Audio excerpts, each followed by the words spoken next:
प्रथमे धन्यवाद देवी हाजरा सर एवं पाड़ी सर जे कि आम गोटे सुजोग दे आम दिवाली रे amjaatra.com लॉन्च करथिलु भद्रक रे एवं तापर आम कोणार्क रे शो करथिलु amjaatra.com का स्टार्ट करबार गोटे उद्देश्य थिला कि यात्रा प्रति हमर भल पाइबा एवं भाई मानकर भल पाइबा तो आम कंपनी भाबिलु आम ओडिसा रो कला और संस्कृति पई किछ करियो चाहू तो साथी भाई आम amjaatra.com टे लॉन्च करलु धन्यवाद देवी पीयूष भाई को मध्य से हमर जनवरी 5 तारिख रे चंडीगढ़ चढ़ुचंती हम एई सुजोग रे मध्य amjaatra.com टिकट लॉन्च करछि बजरंगी रा एति कोइ म बत्ते को धन्यवाद जय जगन्नाथ मु सेही अधम जो अधम तू मो बजरंगी नाटकर निर्देशकर भूमिका निभाउछि एठी नचैबा को पिला मान को नेकी आछि नचैति सत ए नाचिबा पूर्व नाटुआटी कहबा को चाहूछि एति जे पीयूष त्रिपाठी एठी ही घोषणा करिवो आमे समस्त बखाणी गले 5 आसीबो चंडीगढ़ को आसीबो सी जे पर्यंत न कहैछि आमे कोन विश्वास करबा का कथा को बस सेठी पाई तो आज रे कार्यक्रम पीयूष ताको मुहरे कहिबे मु 5 तारिख आसुची कोठी के आसुची कोन पई आसुची को पार्टी को आसुची कहार हिसाब जय जगन्नाथ एबे आम सब अपेक्षा अंत जहा पाई आज कैमरा आसी के छिड़ा आइची ताको ही कहबा सिए कहबो ता मुहरे घोषणा करबो तू मो बजरंगी को सियानी श्री राम केते थर कहबो आ को मंच रे कहबो जय जगन्नाथ एबे मु मंच पाई दउची पीयूष को घोषणा करू विधिवत भावे सतरे आसुच ना नाटकीय भंगी रे आउच धन्यवाद जय जगन्नाथ मंच उपरे बसथिबा मो बापू मो मालिक मो अर्णदाता एवं आम निर्देशक महाशय आम सार हाजरा सार एवं amjaatra.com रो जे ओनर अछंती रश्मि भाई एवं आम चंडीगढ़ कमिटी रो मुखिया एवं जो कमिटी रे पार्टी पड़ी छी से कमिटी रो मुखिया समस्त को नमस्कार एवं प्रत्येक मीडिया भाई भणी मान को और अंतर शुभेच्छा शुभकामना आउ बेसी दिन न बहुत दिन यात्रा ठू दूरी रहिबा परे आज समय आसी पहुंची छी पुणी मंच चढ़ीबार बेसी दिन न जनवरी मास 5 तारिख जाजपुर चंडीगढ़ से मंचस्थ हम यात्राराणी सिंहवाहिनी नाटक तू मो बजरंगी जार रिहर्सल द्रुतगति आगे चली विगत दिन में आपण मानकर भल पाइबा आशीर्वाद जेमती थिला आशा करी मो ऊपर आगामी दिन में सेमती रहिबो आपण को मनोरंजन पई यथा संभव यथा भल चेष्टा करी आमे नहीं आसु आपण पई तू मो बजरंगी एवं से नाटकटी केमिति सुरखुरे दर्शक पाखे पहुंची पारिबो सेति पई मालिक मध्य चेष्टा जारी रखिजंती जेमति कि ऑनलाइन माध्यम रे टिकट एवं दर्शकों को सुविधा पई अनेक चेष्टा करिजंती आशा करिबी ताकर दर्शक प्रति भल पाइबा एमति रहिबो एवं आपनकर नाटक प्रति भल पाइबा एमति रहिबो धन्यवाद आ बेसी किसी कहि पारुनी आपण वर्ष जे वर्ष आरंभ हुए रज किंतु मु कहीं की चढ़िली जनवरी मासरे वर्ष आरंभ हुए रज किंतु ए विवाद रे मते फसई दिया दैतला जनवरी मासरे जेतेबेले की कहा दैतला जे पीयूष एया कले सेया कले किंतु सेटा यात्रा समय नथिला तेणु आमे भी जानिबा दरकार यात्रा रे उचित समय होची रज तेणु जेहेतु घरे थी सेति पई 6 मास बीती गला एथरा काम करबा आशा रखिबे ये ना ये कथा होची वर्तमान समय मंचटू दीर्घ दिन धरी दूरी रहिजिबा परे आमे काम करबा वाद विवाद को पछे कोई काम करबा काहे कि हम एति दिन यात्रा दूरी रहि के देखिली जो माने विवाद आरंभ करथिले जो माने विवाद भीतर को ठेली दैथिले ए मो पेट कथा बुझी ना तेणु यात्रा करबा मरिबार अछि तो यात्रा करी कि मरिबा घरे बसी कि काहे मरिबा आगे विवाद आइले कथा करबे तो आज्ञा आपण को ऊपर जो विपद आसे कोन कहि के आसे विपद के कहि के आसे विपद जेतेबेले भी आसे अचानक आसे मो ऊपर हो के आपण को ऊपर हो सेते विपद आसे सामना तो निहाती करी ठीक है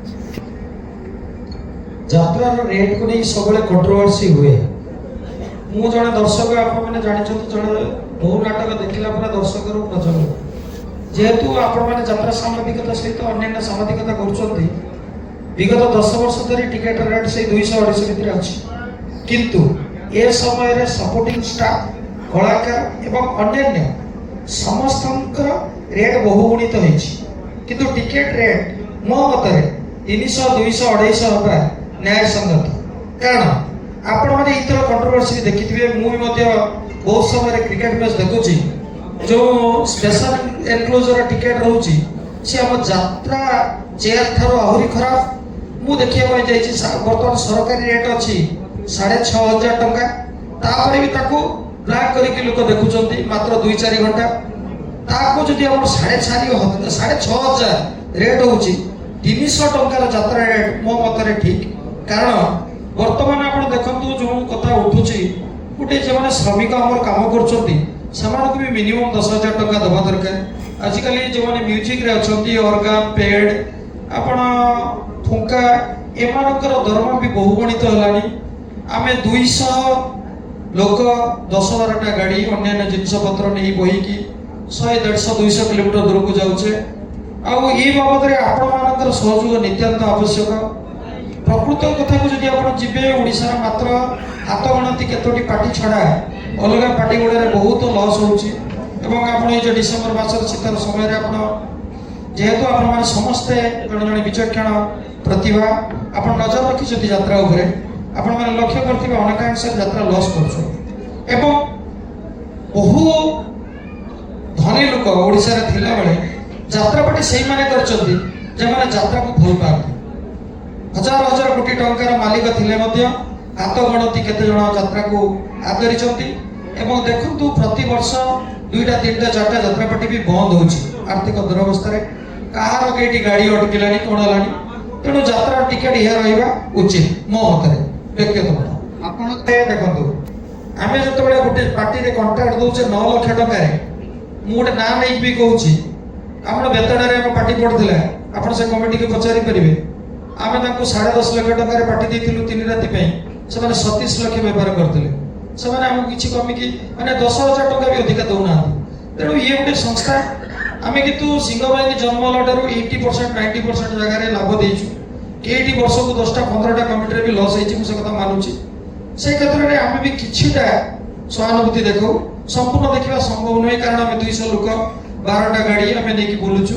ତେଣୁ ଏ କ୍ଷେତ୍ରରେ କିଛିଟା ବି କମ୍ପ୍ରମାଇଜ୍ କରାଯାଏ।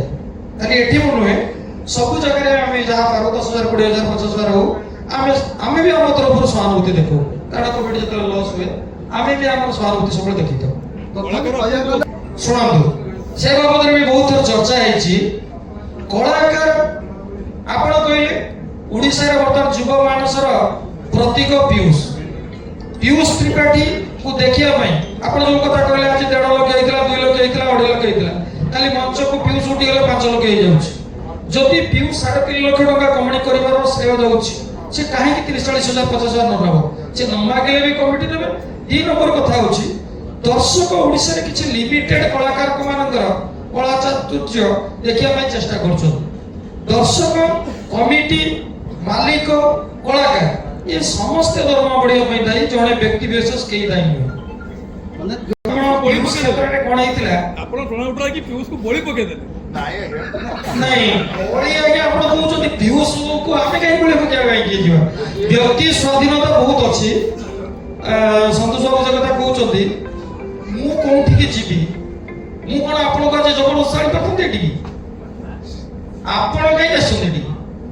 ଆପଣଙ୍କୁ ଇଚ୍ଛା ହେଇଛି ବୋଲି ଏଠିକି ଆସିଛନ୍ତି।